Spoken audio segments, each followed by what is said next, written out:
Setiap bisnis besar pasti pernah memulai dari langkah kecil, tapi tidak semua bisnis kecil berkembang menjadi perusahaan besar. Mengapa? Banyak faktor yang mempengaruhi, tapi salah satu hal penting yang sering luput adalah bagaimana bisnis itu dikelola. Inilah pentingnya tata kelola usaha yang baik atau Good Corporate Governance atau GCG. Hari ini kita akan membahas perbedaan tata kelola antara usaha kecil dan perusahaan besar, serta bagaimana usaha kecil bisa mulai menerapkan prinsip GCG secara bertahap. Usaha kecil biasanya memiliki struktur organisasi yang sederhana. Seringkali, pemilik merangkap banyak peran, dari produksi, pemasaran, hingga keuangan. Ini memberi fleksibilitas tinggi, tetapi ketika usaha berkembang, model seperti ini bisa menyulitkan pengambilan keputusan, memperlambat proses, dan membebani satu saja. Sebaliknya, perusahaan besar memiliki struktur yang lebih formal dan berlapis. Ada divisi khusus untuk menangani setiap fungsi bisnis seperti operasional, pemasaran, keuangan, hukum, dan lainnya. Peran dan tanggung jawab sudah terdefinisi jelas sehingga proses koordinasi dan evaluasi menjadi lebih efektif. Bagi usaha kecil, hal ini bisa dijadikan inspirasi. Struktur tak harus rumit, tapi mulailah dengan memisahkan peran utama dan membagi tanggung jawab secara proporsional agar pengelolaan usaha jadi lebih ringan dan tertata.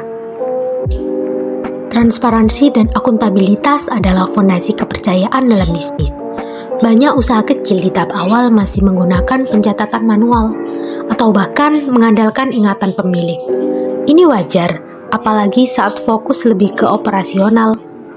Namun, seiring perkembangan, transparansi perlu ditingkatkan. Perusahaan besar memiliki laporan keuangan berkala, audit internal maupun eksternal, serta pelaporan kepada regulator dan publik. Ini membantu menjaga kepercayaan pemangku kepentingan.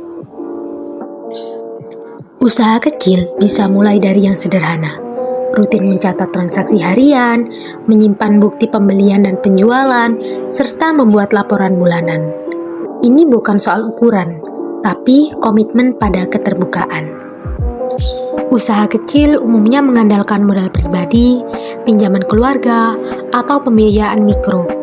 Ini karena di tahap awal mereka masih membangun sistem pelaporan yang bisa menunjukkan kelayakan usaha kepada pihak luar. Sedangkan perusahaan besar punya akses yang lebih luas, seperti kredit bank yang besar, penerbitan obligasi, hingga investasi asing. Kunci utamanya adalah tata kelola yang dapat dipercaya. Usaha kecil bisa mulai membangun kredibilitas dengan memisahkan keuangan pribadi dan usaha, menyusun laporan keuangan sederhana, dan menjalin relasi baik dengan lembaga keuangan. Pendekatan ini menunjukkan keseriusan dalam pengelolaan usaha. Manajemen risiko seringkali belum jadi fokus utama di usaha kecil. Kebanyakan masalah ditangani saat muncul, bukan diantisipasi. Padahal, risiko kecil bisa berdampak besar jika tidak dikelola sejak awal. Perusahaan besar memiliki sistem manajemen risiko yang terstruktur. Mereka menganalisis potensi krisis, membentuk tim tanggap darurat, dan menyusun strategi mitigasi. Bagi usaha kecil, cukup mulai dari mengenali risiko umum seperti keterlambatan pasokan atau penurunan penjualan, dan membuat rencana cadangan. Ini bisa menjadi langkah awal menuju pengelolaan risiko yang matang.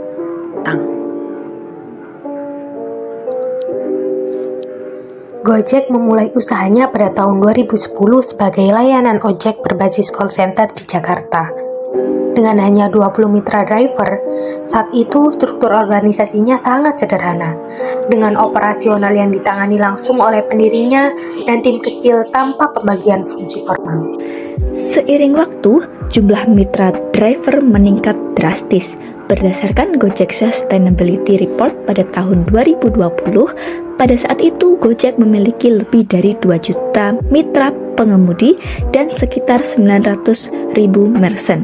Kemudian, Menurut GoTo Annual Report, pada tahun 2024, jumlah mitra pengemudi meningkat menjadi lebih dari 3 juta dan jumlah merchant melonjak menjadi lebih dari 5,3 juta yang terhubung ke berbagai layanan GoTo.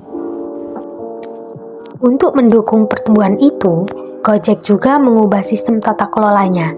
Jika di awal hanya berbasis tim kecil tanpa pembagian peran, kini Gojek memiliki struktur organisasi profesional seperti dewan direksi, komisaris, serta divisi khusus untuk teknologi keuangan, hukum, hingga hubungan mitra. Transformasi Gojek menunjukkan bahwa pertumbuhan bisnis tidak hanya soal ekspansi, tapi juga perubahan menyeluruh dalam sistem tata kelola, dari sistem informal menjadi perusahaan terbuka yang menjalankan prinsip GCG secara komprehensif. Jadi, apa saja yang membuat tata kelola bisnis kecil berbeda dari perusahaan besar?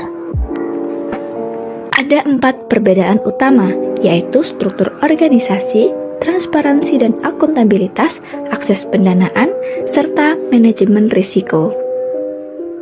Keempat hal ini bukan sekedar teori, ini adalah pilar yang menopang keberlanjutan dan kepercayaan dalam dunia usaha.